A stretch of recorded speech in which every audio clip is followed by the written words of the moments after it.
Физкульт, привет, Якутск! Мы снова с вами, и мы говорим о наших новостях.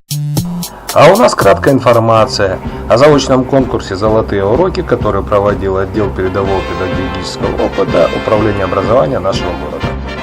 Конкурс «Золотые уроки» проходил по инициативе начальника отдела передового педагогического опыта Нижних Надежды Николаевны. В конкурсе могли участвовать только учителя высшей категории, и, соответственно, были подано 48 заявок от всех школ нашего города. И к нашей чести учителей физической культуры 6 человек участвовало в этом конкурсе. Конкурсанты представили необходимый перечень документов для участия в заочном конкурсе «Золотые уроки». Это от автобиографии до технологической карты современного урока физической культуры. Кроме того, поскольку конкурс был заочный, учителя должны были показать умение владеть информационными технологиями, в частности медийными, и представить фрагмент своего урока не более 5 минут. Все учителя физической культуры, которые участвовали в конкурсе, стали призерами конкурса. 4 из них получили диплом 1 степени и 2 диплом 2 степени.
Перед вами лишь малая толика того материала, который представили учителя-конкурсанты на «Золотые уроки».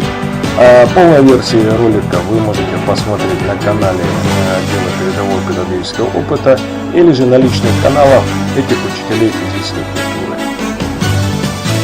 От себя могу лишь добавить, что первый такой конкурс проводился как конкурс методических объединений учителей города Якутска в 2003 году. И тогда учителя физической культуры города заняли все передовые позиции. О чем это говорит? А говорит о том, что мы на верном пути, идем мы правильно и будем показывать самые высокие результаты в своих педагогических деятельностях. Желаем призерам творческих успехов и профессионального развития. И надеемся, что конкурсы такие будут проводиться и для учителей первой категории, для того, чтобы молодые наши коллеги росли, развивались и творили доброе и светлое. На этом все. Физкульт, привет, Якутск. Заходите и подписывайтесь на наш канал. Всем добра.